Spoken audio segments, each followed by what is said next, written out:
자, 미중 무역 전쟁이 해결될 실마리를 보이지 않으면서 그에 따른 적절한 전략, 대응 방법이 더 중요해 보입니다. 오늘 전략 한번 수립해 볼 텐데요.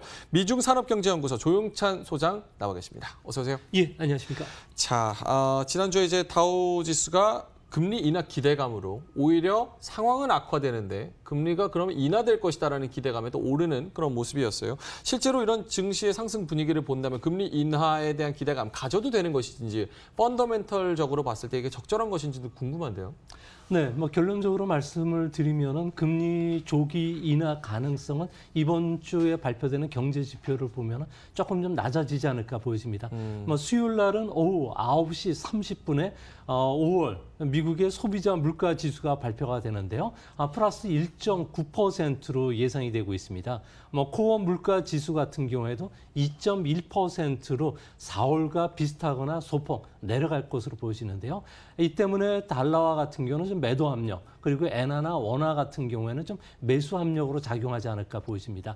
금요일 날도 오후 9시 30분에 5월 소매 판매가 발표가 되는데요.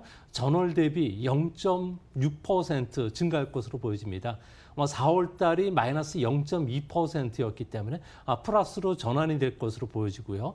특히 고용이라든지 소득 환경도 좋고요. 또 주시장도 현재 올라가는 분위기고 부동산과 같은 자산 가격이 계속 좋기 때문에 미국의 GDP 성장률은 2분기에도 예상보다 나쁘지는 않다는 점에서는 미국 경제가 견실하다는 측면에서 주시장을 좀 끌어올리는 역할을 해줄 것으로 보여지고요.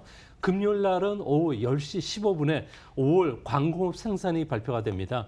전월 대비 0.2%로 여전히 플러스로 전환될 것으로 보여지는데요. 특히 미국 같은 경우에는 재질이라든지 기타 내구재, 가공 금속을 중심으로 해서는 공장 가동률이 80%까지 올라가는 화랑 업종들이 좀 나타나고 있습니다. 이 때문에 제조업이 순조롭게 순항하고 있다는 점은 미국 경제에도 튼튼한 버팀목 역할을 해주기 때문에 미국의 경기 확장세가 아무래도 내년 상반기까지는 이어지지 않을까 보여집니다. 예, 무역전쟁 얘기를 하면은 G20 정상회담 얘기를 빼놓을 수가 없을 것 같아요. 6월 28일, 29일 오사카에서 개최가 되는데 이게 이제 여기서 시 주석과 이제 트럼프 대통령이 만나서 뭔가 타결을 할 수도 있다라는 기대감이 있지만 그렇게 큰 기대감은 아닌 것 같고요. 여기 핵심 주제 그리고 회의를 통해서 무역 전쟁이 진짜 타결될 가능성은 얼마나 보십니까? 네, 이번 G20 정상회담에서는 중국 같은 경우에는 보호 무역주의 그리고 자유무역주의를 주창하는 EU와 연대를 결속을 해서 트럼프를 압박하겠다는 생각인데요. 이 때문에 세계 경제 불확실성이 커지고 있기 때문에 경상수지 불균형과 관련해서 다자가 틀에서 논의하자는 중국의 그 주장이 어느 정도 반영이 될 것으로 보여집니다. 하지만 그 안에는 경쟁적인 통화 가치 절하와 관련해서는 반대한다는 입장이라는 미국의 입장도 반영이 될 것으로 보여지고요.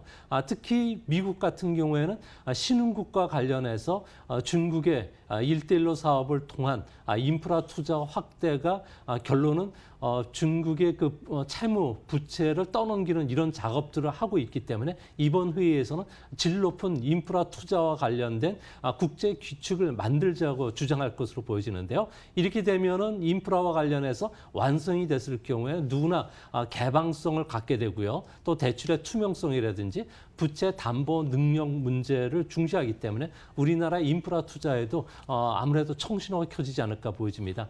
이에도 가파라든지 판과 같은 다국적 IT 기업에 대해서 디지털 소득세를 도입하는 문제, 그리고 데이터 거래와 관련된 국제 규칙을 만드는 문제, WTO 개혁뿐만 아니라 가상화폐의 테러 자금 이용 방지와 관련된 구체적인 논의가 이루어지기 때문에 다양한 이슈들이 나오지 않을까 보여집니다. 예, 말씀하신 거 들으니까 간단하게 무역 전쟁을 넘어서 더 눈여겨봐야 될 이슈들이 많아진 것 같아서 살짝 머리 아프기도 한 것 같아요. 자, G20 정상회담에서 트럼프 대통령과 시진핑 주석이 만나기는 만날 건지 그리고 잘 해결이 될 수 있을지에 대한 부분도 좀 얘기를 해주실까요? 네, 미중 간의 입장차가 워낙 큰데요. 현재 미중 간에는 정상회담을 하기 전에는 실무자급 회의를 통해서 의제를 조율한다든지 공동선언문 발표라든지 그리고 의정과 관련된 주요 이슈들을 논의하는데 현재 전혀 이런 분위기가 감지되지 않고 있다고 합니다. 시간이 갈수록 미중 무역 협상과 관련해서는 서로 보복 전쟁으로 갈 가능성이 점점 높아질 것으로 보여지는데요. 중국 같은 경우에는 지난 2일 날 발표된 백서를 통해서 관세를 사용한 벌칙 규정과 관련해서 철회 전까지는 아무래도 미국과의 그 본격적인 무역 협상을 거부할 가능성이 크다는 점에서 앞으로 미중 무역 협상과 관련된 합의사항이 도출되지 않았을 경우에 중국은 6월 말이라도 미국은 6월 말이라도 중국에 대한 25% 관세 부과를 할 것으로 보여지고요. 이 외에도 미국 같은 경우는 국제 긴급 경제 권한법에 의해서 개인이나 기업에 대한 대미 투자 규제뿐만 아니라 중국 기업의 달러 거래 금지, 그리고 미국 내 자산 동결과 관련된 국방 권한법과 같은 다양한 견제 카드를 나설 것으로 보여지는데요. 이뿐만 아니라 화해에 이어서 제2번째 화해 사태들이 일어날 수가 있는데요. 아무래도 위구르 수용 시설과 관련된 하이크 비전이라든지 다화 기술 같은 쪽에 블랙리스트도 그 미국이 꺼내들지 않을까 보여집니다. 예. 자, 그럼 무역전쟁 여파로 이제 반도체 관련주, 사실 반도체 업황이 좋지가 않잖아요. 뭐 가격도 떨어지고, 그리고 미중 무역전쟁으로 뭐 업황도 안 좋을 것이다, 성장성도 안 좋을 것이다, 이런 얘기가 나오고 있는데, 이런 주가 조정은 언제까지 좀 지속이 될까요? 아무래도 중국 같은 경우에는 조금 전에 말씀해 주셨듯이 매년 2천억 달러 이상 반도체를 수입하고 있는데요. 아무래도 이번에 화해 금수 조치가 가장 큰 타격을 입은 것으로 보여집니다. 화해 같은 경우에는 스마트폰 출하 대수 기준으로 해서 세계 시장 점유율이 14% 정도 달하고 있고요.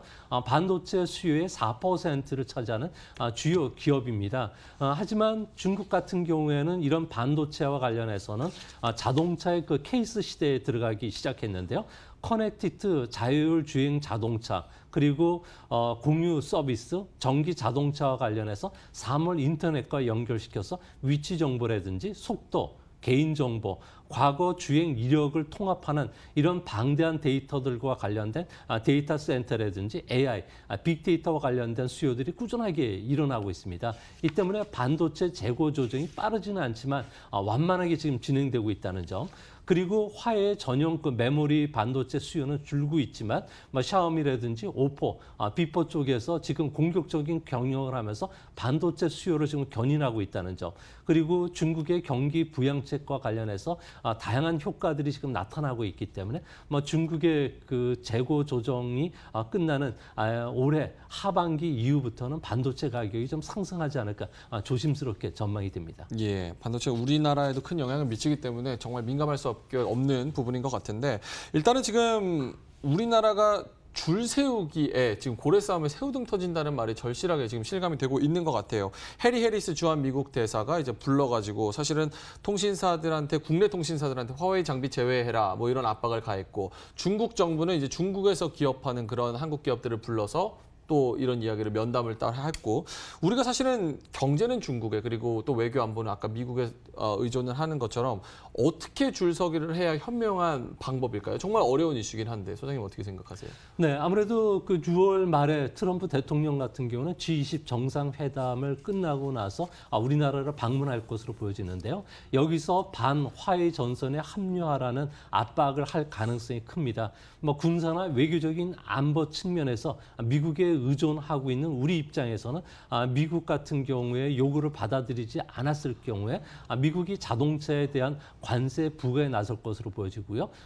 우리나라 원화 같은 경우는 1달러에 1,050원에서 지금 1,200원대까지 지금 하락가 있는 상태이기 때문에 상계 관세 부과도 가능합니다. 이뿐만 아니라 추가 시장 개방 압력이라든지 한국 내 전략 물자 반입, 그리고 북핵 협상에서 소외가 될 수가 있는데요. 그렇다고 중국 편에 들었을 경우에는 통화 스와프 연장을 중국이 거부할 가능성이 있고요. 제2의 사드 사태가 다시 초래될 가능성이 크지 않을까 보여집니다. 예. 이 때문에 우리나라 같은 경우는 적을 만들지 않는 게 좋고요. 또 미묘한 균형적 입장을 취해야 되는데, 앞으로 미중 간에는 어느 한쪽을 편들라고 했을 경우에는 앞으로 우리 경제가 받을 충격도 클 것으로 보여지고요. 이런 측면에서 국가 전략 측면에서 우리의 목표가 분명하게 정부가 있어야 되겠고 기업들도 이와 관련된 프리엠피 전략도 마련해야 되지 않을까 생각이 됩니다. 예, 글로벌 불확실성이 더 높아지면서 해지 수단에 대한 그런 수요도 많이 높아지는 것 같습니다. 비트코인도 그 일환이 될 수가 있을 것 같고요.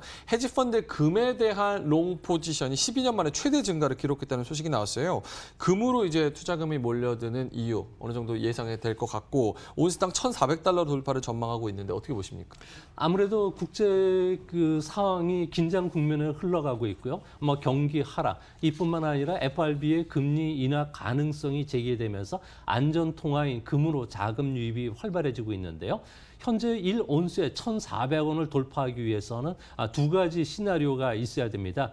미국 경제가 하락하면서 FRB가 서둘러서 금리와 관련된 인하 작업에 들어가야 되는데요. 이렇게 되면 국제금융시장에서 리스크 오프 현상이 일어나면서 금 가격이 좀 상승할 가능성이 있지 않을까 보여집니다. 현재 미국의 금리 인하 가능성은 올해 중에는 95% 정도 되기 때문에 앞으로 안전자산인 금으로 수요가 계속 몰릴 것으로 보여지고요.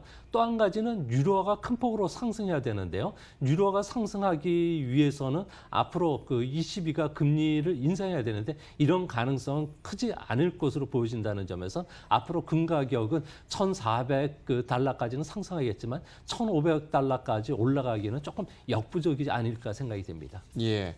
자, 이번 주 중국에서는 미중 무역 전쟁의 영향을 직접 받는 5월 성장률 지표가 발표가 되는데 여기서 우리가 좀 힌트를 얻을 수 있을까요? 네, 아무래도 목요일 날은 중국의 소비자 물가 지수, 생산자 물가 지수가 발표가 되는데요. 모두 전월 대비 0.2에서 0.3%포인트 정도 떨어질 것이라고 합니다. 아무래도 중국 같은 경우에는 앞으로 지준율 인하뿐만 아니라 금리도 낮출 것으로 보여지는데요. 미국과의 금리 차가 현재 중국 같은 경우에는 4.35 그리고 미국은 2.25 정도 되기 때문에 금리 인하 압력은 아무래도 위안화 절상에서 절하 쪽으로 압력이 좀 더 커지지 않을까 보여지고요. 금요일 날은 성장률 지표가 발표됩니다. 소매 판매 같은 경우는 전달보다도 0.8%포인트 정도 감소하는데요. 자동차를 중심으로 또 스마트폰 매출이 크게 감소할 것으로 보여지고요. 산업 생산이나 고정자산 투자 같은 경우는 전달과 좀 비슷할 것으로 보여지는데요. 앞으로 중국 같은 경우에는 경기 부양책을 추가적으로 꺼낼 가능성이 있다는 점에서 중국과 관련해서 너무 비관적으로 보실 필요는 없을 것으로 생각이 됩니다. 예, 미중 무역 전쟁에 대한 상세한 전망 그리고 펀더멘털에 대한 분석까지 해주셨습니다. 지금까지 미중산업경제연구소 조용찬 소장님과 함께했습니다. 자세한 말씀 감사합니다.